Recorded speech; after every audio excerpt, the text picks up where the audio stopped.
Minha esposa me disse para cozinhar para mim mesmo depois que trabalhei um turno de 14 horas. Acho que estou finalmente enxergando a verdade sobre meu casamento. Homem, 32 anos aqui, casado com minha esposa Linda, 29, há 3 anos. Ela tem 2 filhos do casamento anterior, Ryan, 11, e Sophie, 8. Trabalho como técnico de campo em uma empresa de telecomunicações, o que significa dias longos e, às vezes, chamados de emergência que me mantêm fora até 10, 11 da noite. Deixe-me dar um pouco de contexto primeiro. Quando Linda e eu começamos a namorar, 5 anos atrás, as coisas eram diferentes. Ela trabalhava em tempo integral como coordenadora de marketing, e nós dividíamos os custos do jantar, revezávamos para cozinhar, todo aquele esquema de parceria. O ex-marido dela tinha sido praticamente inútil, nunca pagava pensão de forma consistente, mal via as crianças. Eu assumi porque quis, não porque alguém esperava isso de mim. Depois que nos casamos, Linda decidiu reduzir o ritmo para o trabalho freelancer, para poder estar mais disponível para Ryan e Sophie. Fez sentido para mim. Eles já tinham passado por instabilidade demais. Eu disse a ela que poderia assumir as finanças enquanto ela se estabelecia trabalhando de casa. Ontem foi um daqueles dias brutais que me lembram porque ganho bem nesse trabalho. Falha de equipamento em 3 torres de celular diferentes no condado, e passei 14 horas me arrastando por salas de equipamentos e subindo torres em um calor de 35 graus. Só terminei às 10 horas e 15 da noite. Estava completamente exausto quando finalmente cheguei em casa. Meu uniforme estava encharcado de suor, meus joelhos arranhados de rastejar por espaços apertados, e eu não comia nada desde a pausa para o almoço ao meio-dia. Quando entrei na cozinha, vi Linda lavando a louça do jantar. As crianças já estavam em seus quartos. Abri a geladeira procurando sobras ou algo rápido para esquentar, mas não havia nada. Perguntei a Linda se havia sobras do jantar, e ela nem levantou os olhos da pia, apenas disse, você já é adulto. Cozinhe para si mesmo. Fiquei parado por 1 minuto, sem acreditar no que tinha ouvido. Perguntei o que ela queria dizer, e ela se virou com uma expressão de irritação. Disse, fiz jantar para as crianças às 6. Você não estava aqui. Não administro um restaurante onde as pessoas podem simplesmente aparecer quando quiserem e esperar que a comida esteja pronta. Tentei explicar que estava trabalhando desde as 6 da manhã e que não podia controlar quando as chamadas de emergência terminariam, mas ela apenas deu de ombros e disse, essa é a sua escolha. Minha escolha? Perguntei. Você acha que escolhi trabalhar um dia de 14 horas? Ela me olhou como se eu fosse o exagerado da situação. Você escolheu esse trabalho. Você escolheu fazer hora extra. Não espere que eu reorganize toda a minha noite porque você não consegue administrar sua agenda. Quis ressaltar que minha escolha de fazer hora extra é o que paga esta casa, os equipamentos de futebol de Ryan, o material de arte de Sophie, o carro que Linda dirige. Mas estava cansado demais para discutir. Acabei fazendo um sanduíche de manteiga de amendoim e fui dormir. Mas não consigo parar de pensar no jeito que ela disse aquilo. Não apenas as palavras, mas o olhar, como se eu fosse algum colega de quarto pedindo favores em vez de seu marido chegando em casa do trabalho. Eu pago a hipoteca, as contas de luz, os pagamentos do carro e a maior parte das compras. Linda faz design gráfico como freelancer, talvez 15 a 20 horas por semana, trazendo algo entre 800 e $1.000 por mês. Nunca reclamei de sustentar a família porque achei que era isso que parceiros fazem. Mas ultimamente fico pensando se sou mesmo parceiro dela ou apenas o cara que paga as contas enquanto ela vive a vida com os filhos. Não me interprete mal, eu amo Ryan e Sophie. São ótimas crianças, e sempre tentei ser um bom padrasto. Mas às vezes me sinto mais como um tio conveniente do que um membro real da família. No mês passado, a mãe de Linda veio visitar por uma semana. Todas as noites no jantar, era Linda, a mãe dela, Ryan e Sophie conversando sobre escola, fofocas da família, planos de fim de semana. Eu ficava lá comendo e, de vez em quando, alguém perguntava como estava o trabalho, mas, na maior parte do tempo, eu me sentia como ruído de fundo. Uma noite, a mãe de Linda estava mostrando fotos de quando Linda tinha a idade das crianças, e ela disse, veja como Sophie se parece com você nessa idade. Então olhou para mim e disse, dá mesmo para ver a semelhança familiar, não é, David? Como se eu fosse um vizinho admirando fotos da família em vez de alguém que vive com eles todos os dias. Estou exagerando nisso? É irracional esperar que minha esposa guarde um prato de comida para mim depois de um longo dia de trabalho? Ou ao menos me tratar como se estivesse feliz em me ver quando chego em casa. Fico pensando no casamento dos meus pais. Meu pai trabalhava na construção, às vezes 12 horas por dia, e minha mãe sempre deixava um prato esperando por ele. Não porque fosse empregada dele, mas porque eu amava e queria cuidar dele. Foi assim que achei que o casamento deveria ser. Edith. Uau, não esperava tantas respostas. Alguém perguntou sobre terapia.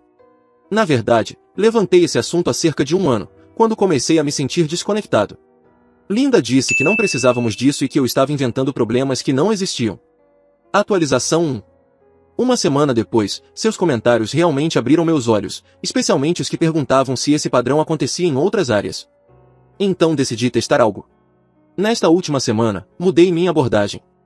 Em vez de perguntar a Linda sobre o jantar ou esperar que ela me incluísse nos planos da família, comecei a cuidar de mim mesmo, exatamente como ela sugeriu. Na segunda-feira, parei no supermercado no caminho para casa e comprei comida só para mim. Peguei alguns bifes, massa especial, pão de qualidade, coisas que normalmente evito porque são caras, mesmo eu sendo quem ganha o dinheiro. Fiz para mim um belo jantar sem perguntar se alguém mais queria. Linda deu às crianças macarrão com queijo de caixinha e pareceu confusa quando passei com meu prato, mas não disse nada. Na terça, estava de folga, então preparei um café da manhã de verdade, ovos, bacon, torradas, café. Normalmente eu faria para todos, mas dessa vez cozinhei só para mim. Quando Linda desceu e me viu comendo, perguntou onde estava o dela. Levantei os olhos do prato e disse, você já é adulta, cozinhe para si mesma. Ela me lançou um olhar chocado, como se não acreditasse no que eu tinha acabado de dizer, mas não respondeu. Apenas pegou um iogurte e voltou para o andar de cima. Na quarta, Linda comentou que levaria as crianças para ver o novo filme de super-herói à noite. Antes, eu teria perguntado se poderia ir junto ou sugerido transformarmos em uma noite de família.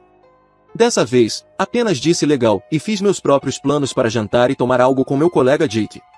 Não saía com Jake havia meses porque sempre me sentia culpado por não estar em casa com a família. Descobri que ele estava se perguntando por que eu tinha sumido. Quando cheguei em casa por volta das 9 da noite, Linda perguntou onde eu tinha estado, com um certo tom na voz. Respondi que estava com Jake, e ela disse, você não pensou em perguntar se queríamos fazer algo em família hoje? Lembrei a ela que já tinha feito planos sem me consultar, e ela ficou nervosa dizendo que era diferente. Na quinta, cheguei em casa e encontrei Ryan com dificuldades na lição de matemática na mesa da cozinha. Linda estava bem ali, no laptop, provavelmente em algum projeto de design. Normalmente eu ajudaria, mas quando Ryan me pediu ajuda, disse a ele para perguntar à mãe, porque ela estava disponível e eu estava cansado do trabalho. Linda levantou o olhar, irritada, e disse, estou trabalhando. Eu disse, eu também estive o dia inteiro. Ryan ficou confuso e Linda acabou ajudando, mas me lançou um olhar de fúria, como se eu fosse o irracional. Na sexta foi o ponto de ruptura. Cheguei mais cedo, pela primeira vez em muito tempo. Linda estava preparando espaguete para o jantar, comida suficiente para 3 pessoas. Ela me viu entrar, mas não disse nada sobre o jantar, apenas continuou mexendo o molho. Então preparei um sanduíche de queijo quente para mim e sentei-me para comer no balcão. Ryan perguntou por que eu não estava comendo espaguete com eles. Antes que eu pudesse responder, Linda disparou. O que há de errado com você esta semana? Você está agindo como se nem morasse mais aqui. Olhei para ela com calma e disse, estou apenas cuidando de mim mesmo, começando por cozinhar para mim, como você me disse para fazer. Ela ficou nervosa e começou a dizer que não era isso que queria dizer, que eu estava sendo ridículo e levando longe demais. Perguntei a ela que explicasse então o que tinha querido dizer, e ela não conseguiu me dar uma resposta clara. Ela só continuava dizendo que eu estava sendo dramático e tentando provar um ponto em vez de me comunicar como um adulto. Eu tentei me comunicar, respondi. Lembra quando perguntei sobre o jantar na segunda passada? Você deixou bem claro que esperar consideração básica era algo irracional. Sophie pareceu confusa com a atenção, então não forcei a conversa naquela noite. Mas tenho refletido bastante desde então. Linda não tem problema algum com o fato de eu cuidar de mim mesmo quando se trata de coisas que ela não quer fazer, como garantir que eu esteja alimentado ou incluído nas atividades em família. Mas no momento em que minha independência afeta a conveniência dela, como quando Ryan pediu ajuda na lição de casa e eu não estava automaticamente disponível, de repente sou o irracional. Ontem conferi nossa conta conjunta no banco. Nos últimos 3 meses, Linda gastou $1.200 em roupas e entretenimento para ela e as crianças. Enquanto isso, não consigo lembrar a última vez que comprei algo para mim que não fosse relacionado ao trabalho. No fim de semana passado, percebi que precisava de botas novas para trabalhar. Comentei com Linda e ela disse, isso é despesa de trabalho, certo? Sua empresa deveria pagar por isso. Quando expliquei que eles dão uma verba anual que já havia usado em outros equipamentos de segurança, ela apenas deu de ombros e disse, bem, você vai dar um jeito. Mas quando Sophie quis aquele cavalete de pintura, Linda não hesitou em usar nossa conta conjunta. Quando Ryan precisou de chuteiras novas, ela comprou as mais caras sem perguntar. O salão de beleza no mês passado custou $180 e ela só mencionou depois que vi a cobrança. Não estou irritado por sustentar minha família financeiramente. Essa não é a questão. A questão é que aparentemente só sou membro desta família quando chega a hora de pagar algo. Amo Ryan e Sophie. São boas crianças e nada disso é culpa delas.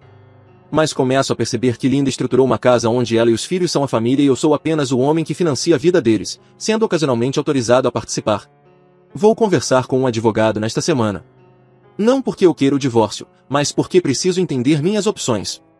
Não posso continuar vivendo como um estranho dentro da minha própria casa. Alguém perguntou se Linda contribui com algo além da pequena renda. Ela realmente cuida da maior parte da limpeza e administra as rotinas das crianças. Mas aqui está a questão, ela já fazia exatamente isso quando namorávamos e ela trabalhava em tempo integral. A única coisa que mudou quando reduziu o trabalho foi que eu me tornei o responsável por sustentar financeiramente o estilo de vida dela. Na segunda passada, me encontrei com um advogado de divórcio. O nome dele é Robert Larson, é muito bem recomendado, e foi bastante direto sobre minha situação. Acontece que, como Linda e eu não temos filhos juntos e ela trabalha ainda que meio período, provavelmente eu não pagaria muito em pensão. A casa está em meu nome, já que a comprei antes do casamento, embora ela possa ter direito à parte do valor agregado por melhorias feitas durante o matrimônio. Não protocolei imediatamente. Queria tentar mais uma conversa primeiro. Na quarta passada noite, sentei Linda depois que as crianças foram dormir e expliquei como estava me sentindo. Disse que me sentia um estranho dentro da própria casa, que não me sentia valorizado como marido e que precisava de mudanças para o casamento funcionar. Fui calmo e específico. Expliquei que não era sobre um único episódio, mas sobre um padrão em que parecia ser valorizado pelo que oferecia e não por quem eu era. Dei exemplos, a questão do jantar, ser excluído de planos em família, sentir que minhas necessidades sempre vinham por último. A resposta dela? Revirou os olhos e disse que eu estava sendo sensível demais e que era assim que as famílias funcionavam. Famílias funcionam tratando um membro como caixa eletrônico. Pedi, não seja dramática, ela disse. Você age como se eu fosse interesseira. Eu trabalho, cuido da casa, gerencio tudo com as crianças. Só porque não idolatro o chão que você pisa não significa que não o valorizo. Quando apontei que a maioria das esposas não manda o marido se virar depois de um dia de 14 horas de trabalho, ela disse, a maioria dos maridos não espera que as esposas sejam suas empregadas pessoais. Não era isso que eu pedia, e tentei explicar. Falei dos meus pais, de como cuidavam um do outro, de como minha mãe guardava o jantar para o meu pai não por ser serva dele, mas porque eu amava. Mas Linda só se defendia cada vez mais, dizendo que eu tentava fazê-la se sentir culpada por ter limites e que talvez eu devesse valorizar tudo que ela faz em vez de focar no que não faz. Como o quê? Perguntei. O que você faz que me mostra que me valoriza como marido e não apenas como provedor? Ela ficou em silêncio por um bom tempo pensando. Então disse, eu cuido da casa, garanto que as crianças estejam bem, estou aqui quando você chega. Você está aqui, repeti, como móveis estão aqui. Isso não é justo, ela disse, mas parecia desconfortável. Perguntei o que achava que eu trazia para o casamento além de dinheiro. O silêncio foi ainda maior dessa vez, até que ela disse, você é um bom provedor e é decente com as crianças. Um bom provedor, só isso. É assim que minha esposa me enxerga. Perguntei se ela me amava ou se apenas amava o que eu fornecia. Ela ficou irritada e disse que eu tentava manipulá-la com perguntas armadilhas. Disse que claro que me amava, mas que amor não é só sentimento, é parceria e responsabilidade. Que parceria? Perguntei. Parceiros decidem juntos. Parceiros consideram as necessidades um do outro. Parceiros se incluem mutuamente em suas vidas. Você faz planos sem mim, gasta dinheiro sem discutir, e trata minha necessidade de consideração básica como exigência irracional. Ela disse que eu distorcia tudo, que era injusto, que com ela nunca estava bom. Mas nunca respondeu à pergunta sobre me amar ou apenas o que eu fornecia. A conversa se estendeu por mais uma hora. Tentei fazê-la entender como me senti isolado, como ouvir cozinhe para si mesmo depois de um dia brutal de trabalho foi como um tapa na cara. Ela continuou insistindo que eu exagerava, que todo casamento tem fases ruins, que eu esperava demais. Por fim, perguntei diretamente, se eu perdesse o emprego amanhã e não conseguisse outro por 6 meses, você ainda iria querer ser casada comigo? Ela hesitou apenas o suficiente para me dar minha resposta. Pedi o divórcio na sexta. Ela foi notificada ontem de manhã enquanto eu trabalhava. Ela me ligou gritando por volta das 10 horas, exigindo saber o que eu pensava que estava fazendo. Disse que eu estava sendo egoísta e cruel, abandonando ela e as crianças. Quando respondi que tentei conversar sobre isso por meses e ela descartou todas as minhas preocupações, ela disse, você nunca disse que estava pensando em divórcio. Eu não deveria precisar, respondi. Não deveria ter que ameaçar divórcio para ser tratado como marido. Quando cheguei em casa ontem à noite, ela chorava perguntando como eu podia fazer isso com eles. Ryan e Sophie estavam na casa da irmã dela para podermos conversar em particular. Ela continuava dizendo que não entendia, que as coisas não eram tão ruins, que eu estava destruindo a família por coisas pequenas como o jantar. Mantive a calma e disse exatamente o que disse ao advogado. Não sou seu marido nesta casa. Sou seu financiador e não vou mais viver assim. Ela continuava chorando, dizendo que eu estava errado, que me amava, que eu estava acabando com a família por nada. Respondi que se eram coisas tão pequenas, ela deveria ter se importado o suficiente para mudá-las quando pedi. Eu posso mudar, disse ela. Posso fazer jantar para você. Posso incluí-lo mais. Só não faça isso. Linda, eu disse, você não deveria ter que se forçar a incluir o próprio marido na sua vida. O fato de achar que essas são coisas que precisa conscientemente fazer prova meu ponto. Ela perguntou se havia algo que poderia fazer para consertar. Eu disse que o momento para isso foi meses atrás, quando comecei a dizer como me sentia. Ela deixou claro naquela época que meus sentimentos não importavam o bastante para mudar nada. Agora estou fazendo uma mudança que ela não pode ignorar. Ryan e Sophie sabem que algo está errado, mas não os detalhes ainda.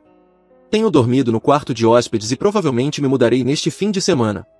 Encontrei um apartamento decente perto do trabalho, aluguel mensal enquanto o divórcio está em andamento. Ontem à noite, Sophie bateu na porta do quarto de hóspedes e perguntou se eu estava bravo com ela e Ryan. Partiu meu coração. Eu disse a ela com absoluta certeza que não, que problemas de adultos às vezes acontecem, mas que isso não tinha nada a ver com eles. Ela perguntou se eu ainda ia ajudá-la com o projeto da Feira de Ciências no próximo mês e eu disse que claro que sim. O advogado disse que isso deve ser relativamente simples, já que não temos filhos em comum nem ativos conjuntos significativos. Linda vai precisar encontrar um lugar que caiba dentro da renda dela e as crianças vão se adaptar. Elas são resilientes. Estou triste com o rumo que as coisas tomaram, especialmente por causa de Ryan e Sophie. Mas eu não posso dar a eles o exemplo de que é aceitável ser tratado como se fosse menos importante do que uma conta bancária. Editando para aqueles que perguntaram sobre custódia ou visitas com os enteados. Conversei com meu advogado sobre isso. Como nunca os adotei legalmente, não tenho nenhum direito automático. Mas pretendo pedir a Linda que me permita continuar fazendo parte da vida deles de alguma forma. Eu realmente me importo com essas crianças. Linda me ligou 6 vezes hoje pedindo para conversar. Ainda não estou pronto para essa conversa. Disse a ela para se comunicar através dos advogados por enquanto. Meu amigo Jake apareceu ontem à noite com cerveja e pizza. Foi a primeira vez que recebi um amigo em casa em provavelmente 2 anos. Linda nunca disse explicitamente que eu não podia, mas sempre arranjava motivos para que não fosse um bom momento. As crianças tinham lição de casa. Ela estava com dor de cabeça. Precisávamos limpar a casa. Agora percebo que eu andava em cascas de ovos dentro do meu próprio lar. Atualização final. 6 semanas depois, o divórcio está avançando sem problemas. Inicialmente, Linda tentou alegar que tinha direito à metade do valor da casa. Mas aparentemente o advogado dela disse que isso não era realista, dadas as nossas circunstâncias. Estamos fechando em cerca de $15.000 para ela pelas melhorias feitas no imóvel, o que é justo. Eu fico com a casa, minhas contas de aposentadoria e meu caminhão. Ela fica com o carro dela e o equipamento do negócio de freelancer. Ela está se mudando temporariamente para a casa da irmã enquanto procura um lugar próprio. A irmã dela mora em um bom distrito escolar, então Ryan e Sophie não precisarão mudar de escola no meio do ano. As crianças parecem estar lidando bem com isso. Crianças são mais adaptáveis do que costumamos imaginar. A maior mudança tem sido quanto Linda me trata de forma diferente agora. Assim que percebeu que eu estava realmente decidido a me divorciar e que nada do que dissesse iria mudar minha decisão, começou a agir como a esposa que eu sempre esperei. Fazendo jantar para mim, perguntando sobre o meu dia, sendo carinhosa, me incluindo nas conversas. Quase chega a ser engraçado, exceto pelo fato de que agora é tarde demais. Semana passada ela preparou minha refeição favorita e deixou pronta quando cheguei do trabalho. Perguntou como tinha sido meu dia, até se ofereceu para massagear meus ombros. 6 meses atrás isso teria significado tudo para mim. Agora sou vazio, porque sei que é movido pelo pânico, não pelo amor. Ontem ela me perguntou se essa mudança no comportamento fazia alguma diferença. Eu disse que provava que ela sempre foi capaz de me tratar como marido. Só escolheu não fazer até haver consequências. Eu não percebia, ela disse. Achei que você sabia que eu te amava. Como eu poderia saber disso? Perguntei. Você nunca demonstrou de maneiras que realmente importavam para mim. Ela começou a chorar e disse que tinha me dado como garantido, que tinha ficado confortável demais e esquecido de demonstrar apreço. Eu acredito que ela esteja sincera quanto ao arrependimento pelo comportamento, mas isso não muda nada. Ela teve 3 anos para perceber isso. Só se importa agora porque está perdendo a segurança financeira. Vou continuar morando no meu apartamento mesmo depois do divórcio finalizado. É menor do que a casa, mas se sente como lar de um jeito que aquele lugar deixou de ser há muito tempo. Eu cozinho meu próprio jantar todas as noites e, na verdade, gosto disso. Ninguém trata como um incômodo o fato de eu precisar comer. Posso convidar amigos sem me preocupar em incomodar alguém. Posso assistir o que eu quiser na TV sem ser feito de egoísta por não priorizar os programas das crianças. Ryan me mandou mensagem semana passada perguntando se eu poderia ajudá-lo com um projeto de ciências. Linda permitiu, e passamos a tarde de sábado construindo um vulcão no meu apartamento.